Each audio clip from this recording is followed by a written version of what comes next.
नमस्कार दर्शकों, आज हम आपको लेकर चलेंगे लगभग 300 वर्ष पुराने उन ऐतिहासिक रहस्यों की ओर जिनका रहस्य उद्घाटन संत रामपाल जी महाराज ने ठोस साक्ष्यों के साथ किया है। ये सिर्फ बीते समय की घटनाएं नहीं, बल्कि पूर्ण परमात्मा और उनके अवतार से जुड़ी वो सच्चाई है जिसे जानकर आप स्वयं निर्णय लेंगे कि वास्तव में पूर्ण परमात्मा कौन है। ये कोई साधारण घटना नहीं, बल्कि एक सनातन सत्य है। एक ऐसे दिव्य संत की गाथा जिन्हें स्वयं परमेश्वर कबीर जी ने सशरीर दर्शन दिए और सतलोक की अलौकिक यात्रा करवाई। यह सत्य कथा है उस महान संत की जिन्होंने अपने अद्वितीय ज्ञान से हरियाणा की पावन धरती को धन्य कर दिया। संत गरीबदास जी महाराज। एक रहस्य से भरी अद्भुत गाथा जो हर किसी को हैरान कर देगी। हरियाणा की पावन धरा पर जन्मे एक ऐसे महान संत जिनकी कथा समय के गर्भ में छिपी एक अमर विरासत है। यह कहानी है संत गरीबदास जी महाराज की, जिनका जन्म वैशाख पूर्णिमा विक्रमी संवत 1774 को अर्थात सन 1717 में झज्जर जिले के गांव छुड़ानी में हुआ। एक समृद्ध धनखड़ परिवार, पिता श्री बलराम जी और माता रानी देवी। परंतु भाग्य ने ऐसी लीला रची कि संत गरीबदास जी के जन्म से पहले ही उनके जीवन की पटकथा कुछ अलग लिखी जा चुकी थी। उनके नाना जी श्री शिवलाल सिहाग, जिनका कोई पुत्र नहीं था, ने अपने दामाद श्री बलराम जी को घर जमाई बना लिया और इसी गांव में 12 वर्षों के पश्चात इस महान आत्मा ने जन्म लिया। छुड़ानी की इस पावन भूमि पर जन्मे गरीबदास जी 1400 एकड़ की विशाल संपत्ति के इकलौते वारिस थे। उनके पिताजी लगभग 150 गौएं रखते थे। उनको चराने के लिए अपने पुत्र गरीबदास जी के साथ अन्य कई ग्वाले रख रखे थे। बात उस समय की है जब बालक गरीबदास जी की आयु मात्र 10 वर्ष थी। वे प्रतिदिन अन्य ग्वालों के साथ गायें चराने जाया करते थे। एक दिन कबलाना गांव की सीमा से सटे नला नामक खेत में सुबह के 10 बजे जांडी के पेड़ के नीचे सभी ग्वाले भोजन कर रहे थे। ओए बूरे, तेरा प्याज तो बढ़िया चमके से, जरा एक टुकड़ा मेरे ताई में घुमा दे। ले भाई, आज तो 4 प्याज लेकर आ रहा हूँ, खूब स्वाद लेकर खा। अरे छाछ भी ले ले, ना पीवगा तो पेट भूखा रह जाएगा। अरे गरीबू, तू भी खा ले रे, ले ले, यह भी खा ले।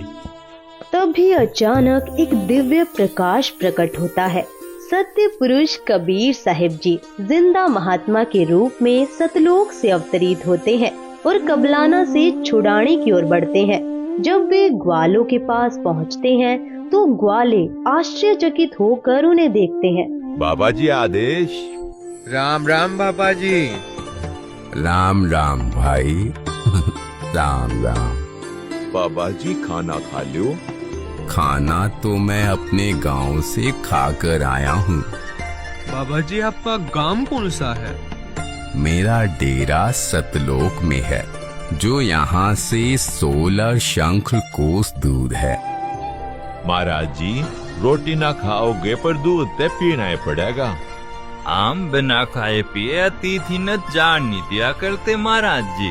चलो दूध पिला दो, पर सुनो, मैं सिर्फ कुंवारी गाय का दूध पीता हूँ। जो बड़ी आयु के ग्वाले थे उन्होंने कहा, बाबा जी, आप तो मजाक कर रहे हो। असल में आप जी के दूध पीने की नीयत कौन लागती है? हमारी गायें भी कदे दूध दिया करे। मैं कुंवारी गाय का दूध ही पीऊंगा। बालक गरीबदास जी ने एक नन्ही बछिया मात्र 1.5 वर्ष की धीरे धीरे बढ़ते कदमों से जिंदा बाबा के समक्ष लाकर खड़ी कर दी। देखो महाराज जी, इसकी बच्चा तो है ही नहीं, दूध कैसे देगी? कोई एक पात्र लाओ जिसमें दूध निकालेंगे, ये दूध देगी भाई। वहाँ एक मिट्टी का पात्र रखा था, वही जिसे ग्वाले जल और लस्सी पीने के लिए साथ लाते थे। उसे अच्छे से साफ करके एक और रख दिया गया था। महाराज जी, ये रखा हुआ पात्र, इसे एक बार और अच्छी तरह से साफ कर दो। इस पात्र को बछिया के नीचे रखो। 10 वर्षीय बालक गरीबदास जी बछिया के नीचे बैठ गए और मुस्कुराते हुए बोले, देखें बाबा जी किस तरह दूध निकालते हैं। परमात्मा ने बछिया की कमर पर अपना आशीर्वाद भरा हाथ रखा और अगले ही क्षण एक चमत्कार हुआ। बछिया के स्तन लंबे लंबे हो गए और बिना किसी स्पर्श के दूध की धारा स्वतः बहने लगी। दूध की धाराएं अविरल बहती रही जब तक कि मिट्टी का पात्र लबालब भर नहीं गया, और जैसे ही पात्र लबालब हुआ दूध का प्रवाह एकदम थम गया। बाबा जी बड़ी शक्ति वाले हैं। लो महाराज जी पी लो, ये तो आप ही का करिश्मा है।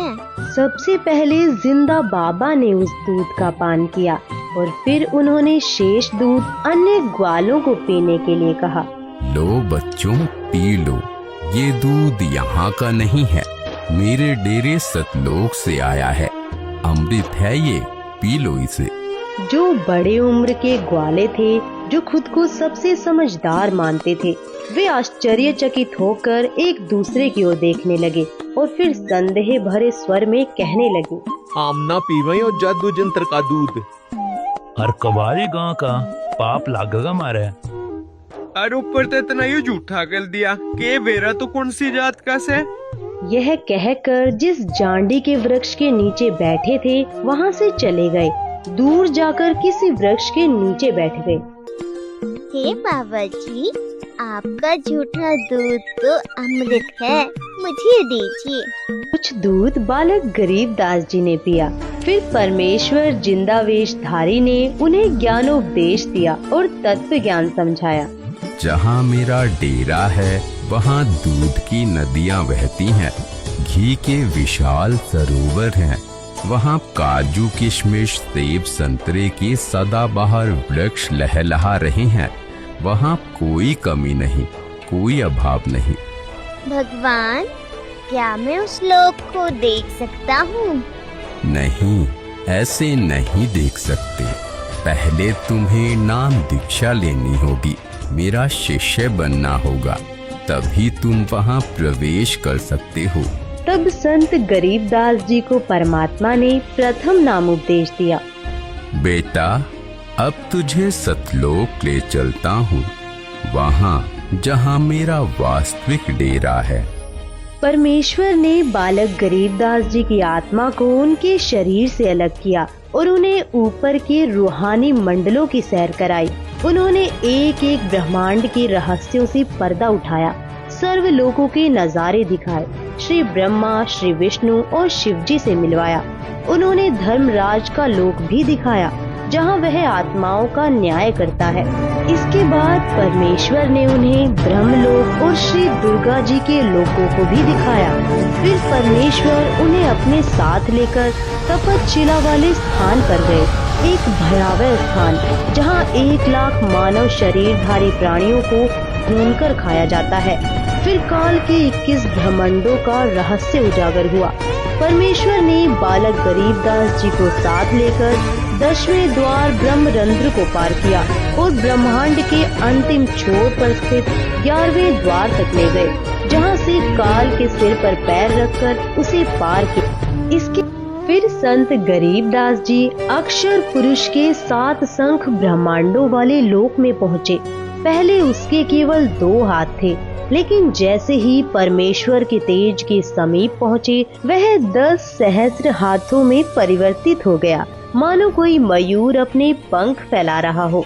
परमेश्वर ने संत गरीबदास जी को अक्षर पुरुष के 7 शंख ब्रह्मांडों का भेद बताया और फिर उन्हें 12वें द्वार तक ले गए, जहाँ से भंवर गुफा का मार्ग खुलता था।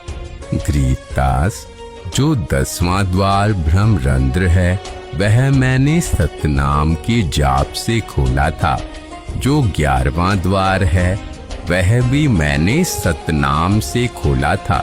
अन्य किसी भी मंत्र से उन द्वारों पर लगे ताले नहीं खुलते। अब यह 12वां द्वार है, यह मैं सारनाम से खोलूंगा। इसके अतिरिक्त किसी नाम के जाप से यह नहीं खुल सकता। तब परमात्मा ने मन ही मन सारनाम का जाप किया और अगले ही क्षण एक अद्भुत चमत्कार हुआ। 12वां द्वार अपने आप खुल गया।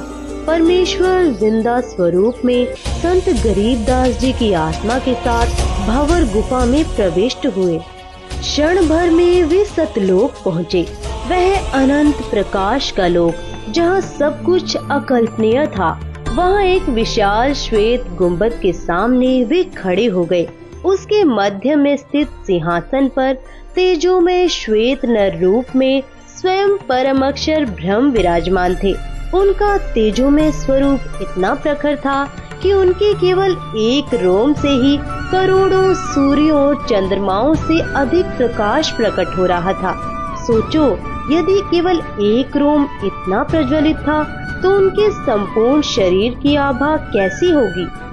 सतलोक स्वयं हीरे की भांति प्रकाशमान हो रहा था, परंतु यह विहंगम दृश्य केवल दिव्य दृष्टि से ही देखा जा सकता है, चरम दृष्टि से नहीं। फिर जिंदा बाबा बालक गरीबदास जी को लेकर परमात्मा के सिंहासन के समीप पहुँचे। उन्होंने वहाँ रखा चवर उठाया और उस पावन तख्त पर विराजमान परमात्मा पर डुलाने लगे। ये है परमात्मा, क्योंकि बाबा जी तो परमात्मा के सेवक हैं।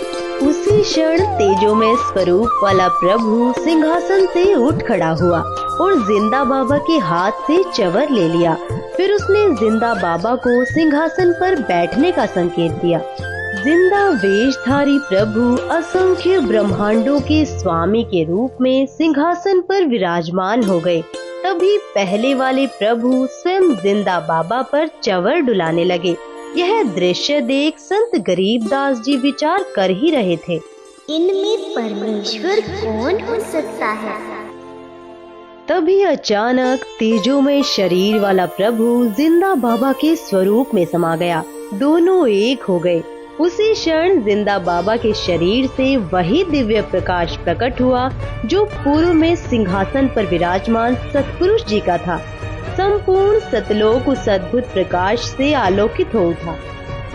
हे गरीबदास, मैं असंख्य ब्रह्मांडों का स्वामी हूँ। मैंने ही सर्व ब्रह्मांडों की रचना की है। सर्व आत्माओं को वचन से मैंने ही रचा है। 5 तत्व तथा सर्व पदार्थ भी मैंने ही रचे हैं। क्षर पुरुष तथा अक्षर पुरुष व उनके लोकों को भी मैंने उत्पन्न किया है। मैं 120 वर्ष तक पृथ्वी पर कबीर नाम से जुलाहे की भूमिका करके आया था। इस प्रकार स्वयं कबीर परमात्मा ने संत गरीबदास जी को अपनी अनंत लीलाओं का साक्षात्कार कराया और उनके समक्ष तत्व ज्ञान के गूढ़ रहस्यों को प्रकट किया। हे परवरदिगार, यह अनमोल ज्ञान मुझे कैसे याद रहेगा। मैंने तेरा ज्ञान योग खोल दिया है गरीबदास। अध्यात्म ज्ञान तेरे अंतःकरण में डाल दिया है। अब आप असंख्य युगों के पहले से लेकर वर्तमान तथा भविष्य का ज्ञान भी याद रखोगे। उधर पृथ्वी पर शाम के करीब 3 बजे ग्वालों को अचानक ध्यान आया, गरीबू कहाँ है, अब तक नहीं लौटा। तब एक पाली उन्हें लाने गया। दूर से नजर दौड़ाई और ऊंची आवाज में पुकारा, अरे गरीबू आजा भाई, तेरी बारी आ गई है, गाय घेर ले।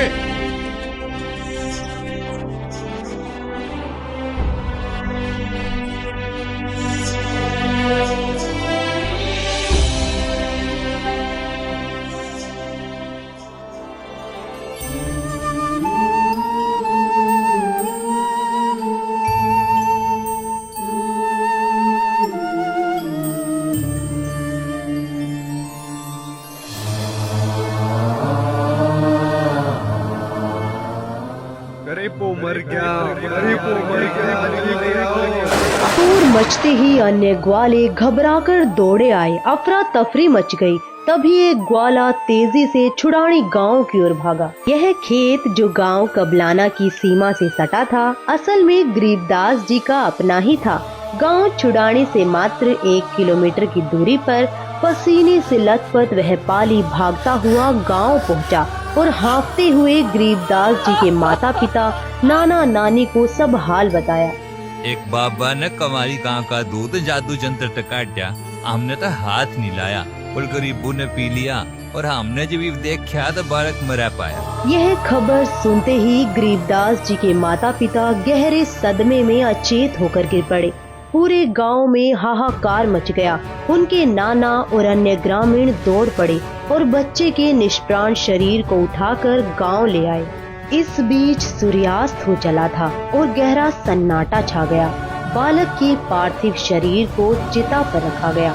अंतिम संस्कार की तैयारियां पूरी हो चुकी थी।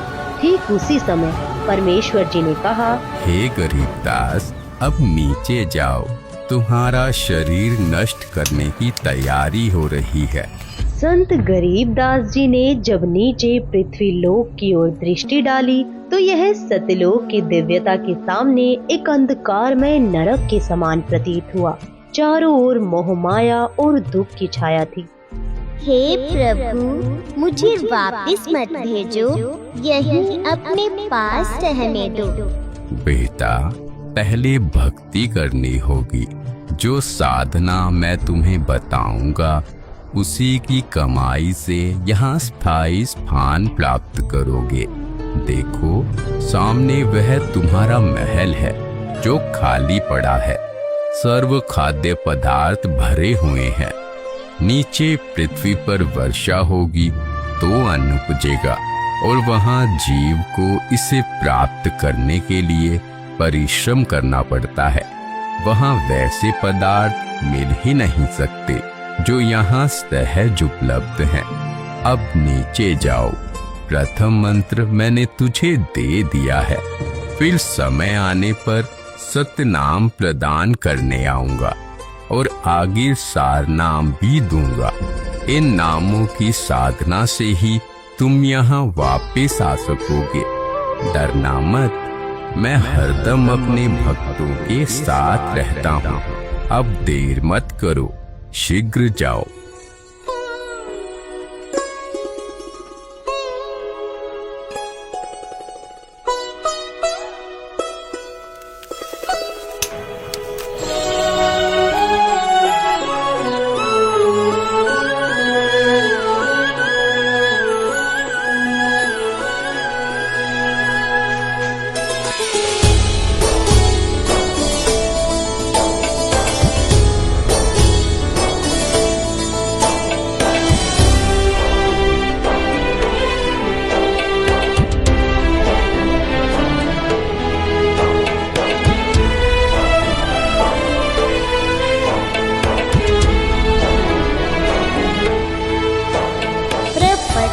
वह प्रलोक है जहाँ अगली सतगुरु सार भक्ति हेत से उतरे पाया हम दीदार। अजब नगर में ले गए हमको सतगुरुआन, झिलके बिंब अगाध गति वहाँ सूते चादर तान। ग्रीब अनंत कोटि ब्रह्मांड का एक रति नहीं भार। सतगुरु पुरुष कबीर हैं कुल के सिरजनहार। गांव वालों को उस अमृतवाणी का ज्ञान नहीं था, इसलिए उन्हें लगा कि बाबा की फटकार से बालक घबरा गया है और बेसुध होकर कुछ भी बड़बड़ा रहा है। परंतु इस चमत्कार को देख वे परमात्मा का सौ सौ शुक्र मना रहे थे। अरे छोली का छोला जिंदा हो गया। पागल है तभी लड़की रानी देवी अपने दिल थाम क्या खुश रह सकेगी। इसके पश्चात महापुरुष गरीबदास जी को बावलिया यानी पागल कहने लगे। इस घटना के 3 वर्ष बाद गांव छुडानी में एक संत पधारे, संत गोपाल दास। वे संत दादू दास जी के पंथ से दीक्षित थे। संत वाणी के मर्म को गहराई से समझते थे। वैश्य कुल में जन्मे वे शिक्षित थे और संन्यास धारण कर चुके थे। संत वेशभूषा धारण कर गांव-गांव भ्रमण कर धर्म प्रचार करते और अपने शिष्यों को आध्यात्मिक मार्ग दिखाते। उनके शिष्यों में से एक जो वैरागी जाति का था, गांव छुडाने का ही निवासी था। गोपाल दास उसी के घर ठहरे हुए थे। तभी उस शिष्य ने संत गोपाल दास जी से कहा, हे गुरुदेव, हमारे गांव के चौधरी का देवता एक साधु की फटकार से पागल हो रहा है और वो तो मर गया था। चिताते ही ले गए थे पर भगवान ने सुन ली, सांस बाकी थे बच गया, पर ये वो पागल हो गया। महाराज जी सुना है संत की विद्या न संत काट सके हैं। अगर आप कुछ दया करो तो बालक ने बुलाऊं जी। हाँ बुलाओ, मैं उसे अभी ठीक कर दूंगा। उस व्यक्ति ने सीधे चौधरी साहब यानी संत गरीबदास जी के नाना जी के पास जाकर कहा, शिवलाल जी, हमारे पास एक बड़े पूछे हुए महात्मा आ रहे हैं। वो कह रहे हैं बालक लाकर दिखाओ, मैं उसने ठीक कर दूंगा। 5-7 बुजुर्गों ने गरीबदास जी को साथ लिया और वहाँ लाकर खड़ा कर दिया। बेटा, तुझे वो कौन सा बाबा मिला था जिसने तेरा जीवन तबाह कर दिया, जिसने तुझे बर्बाद कर दिया? हे महात्मा जी, जिनसे मैं मिला उन्होंने मुझे बर्बाद नहीं किया, बल्कि मेरा जीवन संवार दिया। उन्होंने मेरा उद्धार कर दिया। वो कोई साधारण बाबा नहीं, वो तो पूर्ण परमात्मा है। हम सुल्तान ने नानक तारे दादू को उपदेश दिया, जाति जुलाहा भेद न पाया, काशी माहे कबीर हुआ। ग्रीब अनंत कोटि ब्रह्मांड का एक रति नहीं भार, सतगुरु पुरुष कबीर है कुल के सिरजनहार। ग्रीब सब पदवी के मूल है, सकल सिद्धि है तीर। दास गरीब सतपुरुष बजो, अवगत कला कबीर। ग्रीब अजब नगर में ले गए हमको सतगुरु आन, झिलके बिंब अगाध गति, सूते चादर तान। ग्रीब शब्द स्वरूपी उतरे, सतगुरु सत कबीर। दास गरीब दयाल है, डिगे बधावे धीर। ग्रीब अलल पंख अनुराग है, सुन मंडल रहतीर। दास गरीब उधारिया, सतगुरु मिले कबीर। ग्रीब पर पटन वह प्रलोक है, जहाँ अदली सतगुरु सार। भक्ति हेत से उतरे, पाया हम दीदार। ग्रीब ऐसा सतगुरु हम मिला है, जिंदा जगदीश। सुन विदेशी मिल गया, छतर मुकुट है शीश। ग्रीब जमजो राजा से डरे, धर्म राय धरधीर। ऐसा सतगुरु एक है, अदली असल कबीर। ग्रीब माया का रस पिय कर, हो गए डामाडोल। ऐसा सतगुरु हम मिला, ज्ञान योग दिया खोल। ग्रीब जमजो राजा से डरे, मिटे कर्म के लेख। अदली असल कबीर है, कुल के सतगुरु एक। यह वाणी सुनते ही 62 वर्षीय गोपाल दास जी की आंखें छलक उठी, उनका रोम रोम सिहर गया।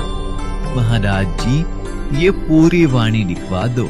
कलयुग में ये अमृत वाणी जीवों का उद्धार करेगी। उपरोक्त वाणी बोलते ही 13 वर्षीय संत गरीबदास जी दृढ़ता से चल पड़े। ये कोई साधारण बालक नहीं है, ये तो स्वयं परमात्मा से मिलकर आया है। ऐसी अमृत वाणी बोल रहा है जो सत्य का मार्ग दिखा रही है। भाई, इस बालक में तो कोई बड्डी बला है। पापा जी के भी चक्कर कटवा दिए इसने। 65 साल का बाबा भी हाथ जोड़े खड़ा है इसके आगे। ये तो अमर वाणी है, गजब की वाणी है। इसे जरूर लिखा जाना चाहिए, ताकि यह ज्ञान युगों युगों तक जीवों का उद्धार करता रहे। फिर ग्रामीण अपने अपने घर लौट गए, लेकिन संत गरीबदास जी निश्चिंत भाव से खेतों की ओर बढ़ चले। उधर गोपाल दास जी की जिज्ञासा चरम पर थी। वे बिना कुछ सोचे उनके पीछे पीछे चल पड़े और कहने लगे, हे गांव वालों, ये बालक पागल नहीं, तुम पागल हो। ये जो बोल रहा है उसे समझने की कोशिश करो। ये तो स्वयं प्रभु का अवतार है। इसे तो जिंदा बाबा के रूप में स्वयं परमात्मा मिले थे। जिस प्रकार हमारे पूज्य दादू साहेब जी को प्रभु मिले थे, वैसे ही यह बालक भी उनके साक्षात दर्शन करा चुका है। दादू जी की सारी वाणी लिखी नहीं गई थी, पर अब इस बालक से मैं संपूर्ण वाणी लिखवाऊंगा, खुद अपने हाथों से लिखूंगा। यह वाणी कलयुग में असंख्य जीवों का उद्धार करेगी, उस संसार में नया प्रकाश फैलाएगी। 3 दिन तक संत गोपाल दास जी लगातार विनती करते रहे।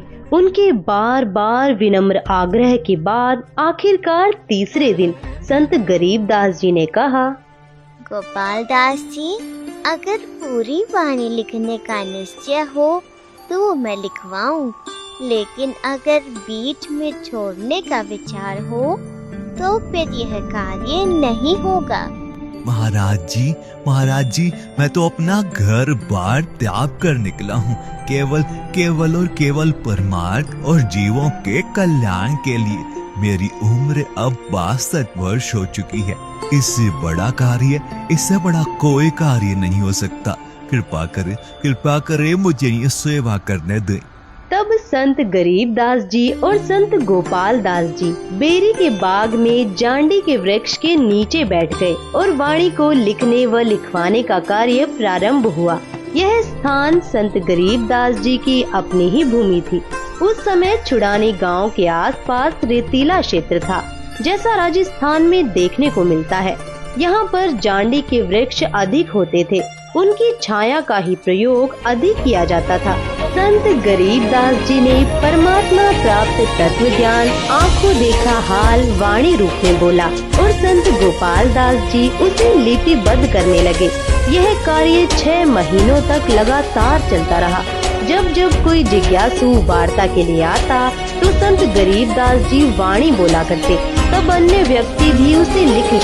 संत गरीब दास जी ने परमात्मा प्राप्त तत्व ज्ञान आंखों देखा हाल वाणी रूप में बोला और संत गोपाल दास जी उसे लिपिबद्ध करने। दर्शकों, इसे ही आज हम अमर ग्रंथ साहिब के नाम से जानते हैं, जिसका 3 दिवसीय अखंड पाठ आज भी संत रामपाल जी महाराज जी के सानिध्य में किया जाता है। तथा अभी आपने जो संत गरीबदास जी महाराज जी को कबीर परमात्मा के जिंदा महात्मा के रूप में मिलने की जो AI वीडियो देखी, वह संत रामपाल जी महाराज के सत्संगों का अंश मात्र है। अतः आपसे निवेदन है कि संत गरीबदास जी महाराज जी की संपूर्ण कथा को जानने के लिए संत रामपाल जी महाराज YouTube चैनल पर अवश्य देखिए संत रामपाल जी महाराज के मंगल प्रवचन। दर्शकों, अभी आपने 300 वर्ष पूर्व हुई जिंदा महात्मा के रूप में कबीर परमेश्वर द्वारा 10 वर्षीय संत गरीबदास जी के साथ की गई लीला का विवरण देखा। दर्शकों, ठीक इसी प्रकार वही लीला आज वर्तमान में संत रामपाल जी महाराज जी द्वारा अनेकों भक्तों के साथ हो रही है। देखिए, एक छोटे बच्चे का अनुभव तथा अन्य और भी भक्तों का जो संत गरीबदास जी की तरह संत रामपाल जी महाराज जी के साथ ऊपर के लोकों का भ्रमण करके तथा सतलोक घूमकर आया और आंखों देखा भगवान का वृतांत बताया। आइए देखते हैं जो आपको परमात्मा की मौजूदगी और सतलोक स्थायी स्थान होने का एहसास कराएगा। नमस्कार दर्शकों, स्वागत है आपका हमारे YouTube चैनल में। दोस्तों आज हमारे साथ जुड़ चुके हैं एक संत रामपाल जी के महाराज जी के भगत। तो इनसे आइए जानते हैं क्या आखिर इनके संत रामपाल जी महाराज जी से नाम दीक्षा लेने से इनको क्या क्या लाभ मिले। क्या नाम है बाबू आप? देवांश कौशिक। तो आप क्या संत रामपाल जी महाराज जी से नाम दीक्षा लिए? हाँ, मैंने संत रामपाल जी महाराज से 3 साल की उम्र में नाम दीक्षा ली। आखिर संत रामपाल जी महाराज जी से नाम दीक्षा लेने से आपको क्या क्या लाभ मिले? मुझे एक बार काल गुरुजी का रूप बना के आ गया। मैं सो रहा था, एकदम से मेरी नींद जग गई और आपके गुरुजी क्या आपको दर्शन दिए हैं? हाँ, मुझे बहुत बार दर्शन दिए हैं। परमात्मा ने 4 बार दर्शन दिए हैं कम से कम। एक बार काल गुरुजी का रूप बना के आ गया तो मैंने देखा कि ये तो गुरुजी है। मैं सोचा कि गुरुजी है, पर वो काल था। तो काल जो था वो गुरुजी के रूप में बोला कि बेटा आज तुझे सतलोक दिखा के लाता हूँ, चल। तो मैंने कहा ठीक है गुरुजी। मैं समझ नहीं पाया। क्या आप सपना देख रहे थे या हकीकत है? वो सर ये हकीकत है, मुझे गुरुजी सच्ची में लेके गए हैं। तो काल वहाँ ले गया, फिर मैंने गुरुजी को मंत्र शुरू कर दिया कि ये तो तपस्या पे ले आया। उसने हंसने लगा कि ये तपस्या पे आ गया। तभी गुरुजी प्रकट हो गए और बोले जैसे बड़ा सांप छोटे सांप को समझाता है ना सर, ऐसे बोले तूने मेरे हाथ को छेड़ कैसे दिया, हाथ भी कैसे लगा दिया। तो गुरुजी बोले चल बेटा आज फिर से तुझे स्थलों के दिखा। अच्छा जी। हाँ तो सर फिर गुरुजी मुझे ब्रह्मा जी के लोक में ले गए। ब्रह्मा जी अपने आसन पर बैठे थे, वो उठे और परमात्मा को लेट के दंडवत प्रणाम किया। फिर हम श्री विष्णु जी के लोक में गए। भगवान विष्णु अपने सिंह पे विश्राम कर रहे थे, तो वो उठे और उनने चरणों में पड़ के दंडवत प्रणाम किया। फिर हम भगवान शिव के पास गए, उनने भी चरणों में गिर के दंडवत प्रणाम किया। फिर गुरुजी ब्रह्मा विष्णु महेश भी दंडवत प्रणाम किए। तो फिर गुरुजी ने उन्हें आशीर्वाद दिया परमात्मा ने। फिर हम गए धर्मराय के लोक में। धर्मराय के लोक में हमने देखा कि उन्हें जंजीरों से बांधा जा रहा था, पर असली डर तपस्या पे मिलता है। धर्मराय के लोक में थोड़ा सा डर। आप नरक और स्वर्ग दोनों देखा है? हाँ, नरक और स्वर्ग दोनों देखे? दोनों देखे। उसके आगे क्या हुआ? उसके आगे आपको एक एग्जाम्पल देता हूँ। जैसे धर्मराज के लोक में तो लोगों को घसीटा जा रहा था, जंजीरों से बांधा जा रहा था। जैसे पुलिस स्टेशन में पहले पूछा जाता है, अगर वो झूठ बोल देता है तो पहले तो उसे बाहर पिटाई की जाती है उसी डंडे से जी। फिर उसे जेल में डाला जाता है, तब उसे इतना दुख होता है। वो थोड़ा सा दंड और ज्यादा दंड में बहुत फर्क होता है। फिर हम गए तपस्या पे। वहाँ गुरुजी रोने लगे अपने बच्चों को देख के। तो मैंने कहा गुरुजी आप रो क्यों रहे हो? गुरुजी बोले बेटा मैं रो नहीं रहा, मुझे रोना नहीं आता। ऐसे कह के पहले तो टाल दिया।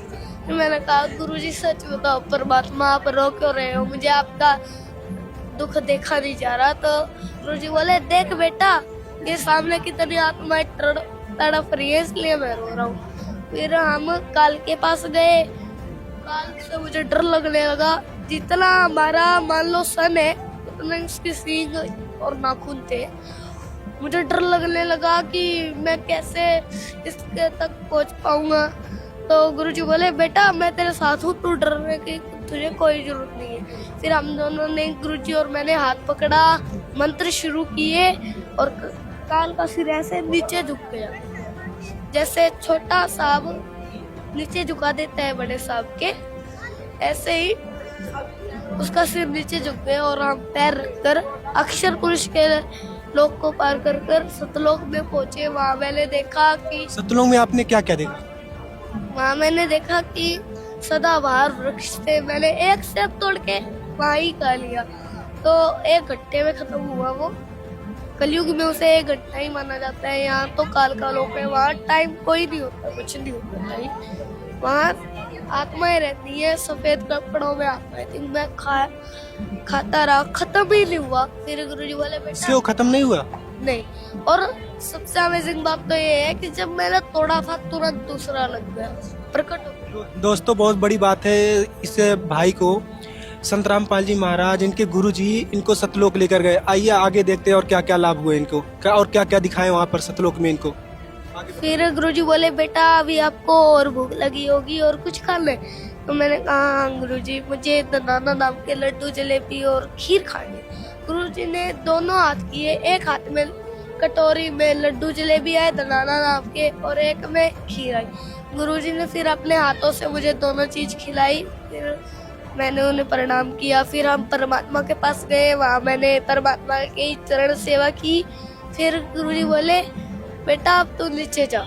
तो मैंने कहा ठीक है परमात्मा, आप वैसे मुझे मत भेजो परमात्मा, मेरा मन नहीं लग रहा, पर मजबूरी बन रही है परमात्मा। गुरुजी बोले बेटा तेरी इतनी सी भक्ति रह रही है, उसे करके तू वापिस आ जाइए सतलोक में, तुझे फिर कोई भी नहीं रोकने वाला। अगर रोकेगा तो देख लो किसकी हिम्मत है, काल की भी नहीं होगी। अगर काल कुछ करेगा तेरे साथ तो तू मंत्र जाप कर। फिर मैंने कहा ठीक है परमात्मा। फिर गुरुजी ने मुझे नीचे भेज दिया। फिर मैंने अपने मम्मी पापा को बताया, मम्मी पापा ने मुंडकाश्रम में प्रार्थना लगा दी। तो मेरे सामने फोन आया जब गुरुजी का, तो उन्हें बताया गया कि गुरुजी ये बच्चा कह रहा था 7 साल का है, ये कह रहा था कि मुझे गुरुजी सतलोक लेके गए। तो गुरुजी ने कहा इसे तो मैं सब कुछ दिखा लाया, और बेटा मैं तेरे साथ हूँ, अब की बार मैं तुझे आशीर्वाद देता हूँ, तू बहुत अच्छे से भक्ति कर। तो दर्शकों, इस छोटे से बालक ने बहुत ही अच्छी बातें बताई जो इनके संत रामपाल जी महाराज जी ने इन्हें सतलोक लेकर गए। बहुत से लोग कहते हैं कि संत रामपाल जी महाराज जेल में बैठे हैं, वो जेल में नहीं बैठे। आज इस छोटे से बालक ने बहुत ही अच्छी बातें बताई। दोस्तों धन्यवाद। क्या नाम है आपका? आरजू। कहाँ से आए? रोहतक से। किस लिए आए यहाँ? परमात्मा की भक्ति करने, मोक्ष प्राप्त करने के लिए। कितने दिन से भक्ति कर रहे हैं? 6 साल हो चुके। इतनी छोटी उम्र में? हाँ। क्या अब तक जो भक्ति की आपने, उसकी क्या अनुभूति है आपने? परमात्मा मेरे को सतलोक लेके गए थे। कब? जब पिछले सत्संग में 3 दिन पहले कबीर साहब जी संध्या आरती का टाइम था, संध्या आरती कर रहे थे, तो उसमें कबीर साहब जी परमात्मा आए और बोले कि चल बेटा तेरे को सतलोक लेके जाएंगे। तो फिर हम ऊपर गए तो मकर तार की डोरी आई, उसमें हल्की हल्की चमक थी और वो पतली सी थी। वो उसके साइडों में अच्छा भी आ रहा था, बुरा भी आ रहा था। उसकी साइड मैंने थोड़ा थोड़ा देख लिया, उसकी साइड देखना नहीं था, तो मैं गिरती गिरती बच गई और फिर वो भी पार हो गई। तो कबीर साहब परमात्मा आए तो मैं बोली परमात्मा मैंने ये डोर पार कर ली। गुरुजी हंस के यूं करने लगे। तो फिर दोबारा मकर तार की डोरी आती है, वो भी पार हो जाती है। तो फिर ऊपर परमात्मा सतलोक में लेके जाते हैं। बड़ा सा गेट होता है सोने का, उसमें बहुत सोने की इसमें चमक होती है, वो अपने आप खुल जाता है। अंदर से ट्यूबलाइट जैसी वाइट कलर की रोशनी बहुत सारी आ रही थी। तो परमात्मा शीशे का पूरा घर था, परमात्मा दिखा के लाए। बाहर आके मैं रोने लगी, परमात्मा से बोली गुरुजी मैं तो यहीं पे रहूँगी। तो गुरुजी बोले नहीं बेटा तेरे को नीचे जाना है, तेरे को औरों को भी समझाना है। तो मैं बोली ठीक है गुरुजी। तो फिर नीचे लाने लगे ना, तो यमराज एक आदमी को उधर लेके जा रहा था। तो मैं गुरुजी से बोली गुरुजी मैं सेब खाऊंगी। गुरुजी ऊपर लेके गए और मेरे को सेब खिला के लाए। तो फिर नीचे छोड़ के गए ना, तो मेरे को उठते ही सेब की ढका रहे हैं। सतलोक में आपने क्या क्या देखा? बहुत सारी चीजें देखी थी, मेरा पूरा घर दिखाया था गुरुजी ने। सतलोक में जो आपको परमात्मा आपको सतलोक लेके गए, तो आपने वहाँ क्या क्या देखा? मेरे को परमात्मा ने पूरा घर दिखाया था, वहाँ पे बहुत सारी चीजें थी। क्या क्या चीजें थी? जैसे कि शीशे की चीजें थी, बहुत सारा अच्छा अच्छा घर था। जैसे कि यहाँ पे तो कुछ भी नहीं है, वहाँ उससे यहाँ की चीज़ तो वहाँ पे है ही नहीं। बहुत सारी अच्छी अच्छी चीज़ें थी। बहुत बहुत धन्यवाद आपका। संकेत सा कर दिया था सतगुरु रामपाल जी महाराज ने, अब सतलोक आने वाला है। सफेद पहाड़ थे, बिल्कुल सफेद। उन पहाड़ों के ऊपर से जब हम गुजर करके गए, सतगुरु रामपाल जी महाराज, मैं था और कबीर साहब जो पीछे बैठे हुए थे, हम तीनों ही बैठे हुए थे उस विमान के अंदर। जो ही विमान नीचे उतरा, वहाँ का दृश्य देख करके मैं चकित रह गया। हर चीज सफेद थी, हर चीज सफेद थी। पहाड़ सफेद थे, मकान इतने बड़े बड़े थे कि वे भी सारे सफेद थे। वृक्ष थे, वे भी इतने सफेद थे, बहुत ज्यादा सफेद थे। जो जमीन थी वो भी बहुत ज्यादा सफेद थी। और मेरा शरीर में देख रहा था, विमान में बैठा बैठा हुए देख रहा था, ये क्या हो गया तेरे? जबकि तू तो बुजुर्ग आदमी था, सिर से भी गंजा था।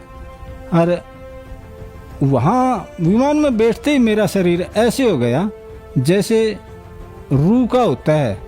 वो सतगुरु रामपाल जी महाराज का शरीर को मैं देख रहा था और कबीर साहब के शरीर को भी मैं देख रहा था। ऐसा ही शरीर मेरा हो गया। जब वहाँ गए सतलोक के अंदर, तो हमें देखने के लिए बहुत सारी हंस आत्माएं हमारी ओर दौड़ करके आई। जैसे बच्चे दौड़ करके आते हैं, किसी गांव में हाथी आ जाए और उसको देखने के लिए बच्चे आते। लेकिन मैंने देखा ध्यान से कि उनके पाँवों की आवाज़ मेरे तक नहीं पहुंच रही थी, यानी कि उनके पाँव ही नहीं टिक रहे थे ज़मीन पर, ऐसा महसूस हो रहा था। और ज़मीन ऐसी थी जैसे बहुत गजब का मखमली सफ़ेद मखमल हो, ऐसी ज़मीन थी। वे आकर के मिले मेरे से। सफ़ेद उनके बिल्कुल कपड़े थे, चट्टे कपड़े। महिलाएं भी थी, वो महिलाएं एक तरफ हो गई और जेंट्स एक तरफ थे। मेरे भी वही कपड़े थे। उनकी हाइट जो है ना 20-25 फुट लंबी थी, मेरी हाइट भी इतनी ही थी। और सतगुरु रामपाल जी महाराज और कबीर साहब उस विमान में बैठे हुए मुझे देख रहे थे। कबीर साहब तो हंस रहे थे। और जब उन भगत आत्माओं ने मेरे से बात की तो वो कहने लगे, आगे भाई साहब, आगे भाई साहब, बहुत दिनों के बाद आए हो, इतने दिन लगा दिए, आगे भगत जी, ऐसे बोल रहे थे। और वो सतगुरु रामपाल जी महाराज कह रहे थे ये परमानेंट नहीं आया है, अभी इसका जो संदेह था उसका निवारण करने के लिए मैं इसे सतलोक दिखाने के लिए आया हूँ। फिर वो कहने लगे, मेरे को गाफियों मिल रहे थे मेरे से ऐसे सारे, वो लगभग 700-800 कम से कम जेंट्स थे इतने, बाकी लेडीज थी। वो कहने लगे चलो घर चलते हैं। तो सतगुरु रामपाल जी महाराज कहने लगे, नहीं इतना टाइम नहीं है इसके पास, घर नहीं जाएगा ये, अब इसने वापस जाना है। शायद मैंने, सतगुरु रामपाल जी महाराज ने नहीं कहा, मैंने ये विचार किया कि मेरा विमान सतगुरु रामपाल ने वहीं उतारा जहाँ मेरा पुराना सतलोक में स्थान है, निवास स्थान था, क्योंकि वे सतलोक की अंश आत्माएं मेरे को जानती थी। इसलिए मैंने ये महसूस हुआ कि मेरा मकान भी यहीं कहीं है। मेरी इतनी हिम्मत नहीं हुई। सतगुरु रामपाल जी महाराज जैसे कहते हैं, मैंने अपना शीश उनके चरणों में रख दिया। लगभग मैं सतलोक के अंदर 45 मिनट तक उन भगत आत्माओं से मिलता रहा। फिर सतगुरु रामपाल जी महाराज ने कहा, बेटा तेरा शंका निवारण हो गया दूर, अब टाइम ना लगा हुआ। ये मेरा सपना नहीं था, ये वास्तव में मैं वैसे लेटा हुआ था और बिल्कुल सेंस में था, जागता हुआ था मैं, क्योंकि मैं 4 बजे उठ जाता हूँ। ये बात 4:15 बजे की है, ये सपने की बात नहीं है। बात महसूस हुई, ये भक्ति भी बढ़िया है, ये मंत्र भी बढ़िया है और ये गुरुजी भी बढ़िया है। और जो बता रहे हैं सतलोक के अंदर हम वहाँ के निवासी हैं, हमारे वहाँ मकान है, हमारे बहन भाई हैं, परिवार है, घर है, सारी वहाँ पर यों की यों है जैसा सतगुरु रामपाल जी महाराज बता रहे हैं। उसके बाद जगत गुरु तत्वदर्शी संत रामपाल जी महाराज ने मुझे दर्शन दिए। उनके मतलब उन्होंने जब दर्शन दिए तो उनके शरीर के आगे पीछे रोशनी सी चल रही थी, चक्कर सा था। तो उन्होंने क्या किया, उन्होंने ऐसे करके हाथ बढ़ाया, तो हाथ बढ़ाया, मैंने उनका हाथ पकड़ा, उन्होंने मेरे को खींच लिया। उन्होंने जो खींचा तो ऐसे लगा मैं जो उनके शरीर के आसपास की रोशनी थी मैं उसमें समा गया। अंदर जब गया तो मैंने देखा आत्माएं कहीं इधर उड़ रही हैं, कहीं इधर उधर मतलब विचरण कर रही हैं। और वहाँ का बहुत अच्छा मौसम, वहाँ ना ही सूरज ना ही कुछ, वहाँ वो प्रकाशित लोक था बस। वहाँ पे हर आत्मा के शरीर से रोशनी निकल रही थी। फिर मेरे को अंदाज़ा लग गया कि ये परमात्मा मेरे को सतलोक लेकर आए हैं। फिर उसके बाद संत रामपाल जी महाराज मेरे को सतलोक में मिले और उन्होंने मेरे को जहाँ कबीर जी का आसन है वहाँ पर लेकर गए। वहाँ पर एक बहुत से बड़े गोमज में बीच में परमात्मा जैसे राजा होता है वैसे बैठे हुए थे सिंहासन पे, और उसके बगल में दरबारियों की तरह जैसे हमारे संत गरीबदास जी महाराज, संत रामपाल जी महाराज, ये सब वहाँ पे अन्य रूप बना के बैठे हुए थे। रामदेवानंद जी महाराज, चितानंद जी महाराज, जितने भी गुरु हमारे गुरु जी से पहले हुए, संत रामपाल जी महाराज से पहले, वो सब दरबारी की तरह बैठे हुए थे वहाँ पे। मैंने कबीर जी को दंडवत प्रणाम किया। उतने में वहाँ पे एक आत्मा आई, तो कबीर जी ने कहा कि इन्हें ये नए मेहमान हैं, इन्हें सतलोक घुमा दो। तो फिर उन्होंने मेरे को एक यान दिया। यान के अंदर हम जा रहे थे, हम दोनों, वो आत्मा भी थी मेरे साथ, वो लेकर जा रही थी। तो एक पहाड़ था, पहाड़ के बीच से वो मुझे निकाल रही थी। मतलब 2 पहाड़ थे, उनके बीच में बिल्कुल गैप नहीं था कि हमारा यान निकल सके। तो मैंने कहा कि आप मुझे मत निकालो, मैं मर जाऊँगा, क्योंकि यहाँ गैप नहीं है, अब इतनी सी जगह में हम कैसे निकलेंगे। तो उन्होंने कहा, बेटा यहाँ की कोई भी वस्तु नाशवान नहीं है, ये अमर लोक है, अविनाशी लोक है। तो फिर इतना कहते ही पहाड़ के बीच से हम निकल गए। और जब मैंने आंखें मींच ली, मैं काफ़ी डर गया था। फिर मैंने जब आंखें खोली तो हम पहाड़ को पार कर चुके थे और मुझे कुछ भी नहीं हुआ था। तो फिर उन्होंने मेरे को ऐसे करते करते मेरे को उन्होंने एक वहाँ पे दूध की नदी बहती है वहाँ पे लेकर गए। तो मैं उसे, वो आत्मा तो पी रही थी पर लेकिन मैं पी नहीं पा रहा था उसको। फिर संत रामपाल जी महाराज वहाँ पे दर्शन दिए उन्होंने मेरे को। संत रामपाल जी महाराज के रूप में कबीर जी आए थे वहाँ पे, उन्होंने मेरे को दर्शन दिए और उन्होंने मेरे को फिर अपने हाथों से दूध पिलाया। बहुत अच्छा लगा मेरे को, बहुत अच्छी फीलिंग आई वहाँ पे। मैंने कभी सोचा भी नहीं था कि संत रामपाल जी महाराज इतनी ऊंची शक्ति के हैं, और उन्होंने मेरे को वहाँ पे पूरा सतलोक घुमाया। ताकि मालिक मुझे सतलोक घुमा के लाए थे। दोपहर का समय था, मैं सो रही थी, कबीर परमात्मा खुद आए थे, बोले कि चल बेटा तुझे सतलोक घुमा के लाता हूँ। उसके बाद फिर मैंने बोला ठीक है मालिक चलते हैं। तो मालिक मुझे एक रथ लेके आए थे कबीर परमात्मा, तो उसमें गई थी। फिर आगे जाके मकर तार की डोरी आई थी, 3 डोरियाँ थी, उसमें से एक मकर तार की डोरी थी। उसकी तरफ देखना नहीं था। कबीर परमात्मा से मैंने पूछा कि परमात्मा जी ये क्या है? तो परमात्मा ने बोला बेटा ये मकर तार की डोरी है, इसकी तरफ देखना नहीं है। तो मैंने इसकी तरफ नहीं देखा। उसके बाद फिर परमात्मा आगे लेके गए, तो आगे सतलोक था। सतलोक का गेट था जो बहुत ही बड़ा था, सोने का गेट था, और ऊपर बड़े बड़े अक्षरों में लिखा हुआ था सतलोक। उसके बाद परमात्मा मुझे अंदर लेके गए। वहाँ पे परमात्मा ने मुझे घुमाया, और वहाँ पे मेरे नाना नानी थे जो, उन्होंने भी संत रामपाल जी महाराज से नाम उपदेश ले रखा था, तो मैं उनसे भी वहाँ पे मिली, उनको सत्साहिब भी किया। वो अपना सिमरन कर रहे थे, सत्संग सुन रहे थे, और वहाँ पे काफ़ी चीज़ें देखी। बहुत ही अच्छा मतलब था, यहाँ से तो बिल्कुल अलग ही था वहाँ पे। उसके बाद फिर परमात्मा बोले चल बेटा नीचे चलते हैं। तो मैंने बोला परमात्मा मुझे ना भूख लग रही है। तो परमात्मा बोले क्या खाएगी बेटा? मैंने बोला परमात्मा मैं आम खाऊंगी। तो उसके बाद परमात्मा ने मुझे आम खिलाया, और परमात्मा ने बोला कि बेटा अब चल नीचे चलते हैं। उसके बाद फिर मैंने आम खाने के बाद बोला परमात्मा मैं नीचे नहीं जाऊंगी। परमात्मा बोले क्यों? मैं कहा परमात्मा मुझे यहीं रहना है, यहीं पे अच्छा लगता है, बस मुझे यहीं रहना है। तो परमात्मा बोले बेटा भक्ति करके तुझे नीचे जाना है, तभी तो तू सतलोक आ पाएगी, नहीं तो कैसे आएगी? मैंने कहा ठीक है परमात्मा। फिर परमात्मा ने बोला बेटा नीचे जाके ज्ञान प्रचार भी करना है, अपने सभी भाई बहनों को भी इस काल के लोक से निकलवाना है। मैंने कहा जी परमात्मा बिल्कुल। उसके बाद फिर परमात्मा मुझे नीचे छोड़ के गए। तो जब मैं उठी तो मैंने सबको बताया, और मेरे मुंह का स्वाद ऐसा था जैसे कि बहुत ही मीठा आम खाया हो मैंने। दर्शकों, इन सभी भक्तों की तरह वर्तमान में संत रामपाल जी महाराज के लाखों भक्त इन अलौकिक घटनाओं को आंखों से देख चुके हैं, जिसके आज लाखों प्रमाण हैं। दर्शकों, संत रामपाल जी महाराज जी द्वारा दिया जा रहा ज्ञान अनेकों गूढ़ रहस्यों से पर्दा उठा रहा है, और परमात्मा प्राप्त करने के लिए भटक रही आत्माओं को सही दिशा प्रदान कर रहा है। संत रामपाल जी महाराज ही वर्तमान में पूरी पृथ्वी पर एकमात्र पूर्ण सतगुरु हैं, जिन्होंने अपने प्रमाणित तत्व ज्ञान से कबीर परमेश्वर की सत्यता और सतलोक निज धाम की वास्तविकता बताकर जन मानस को कृतार्थ किया है।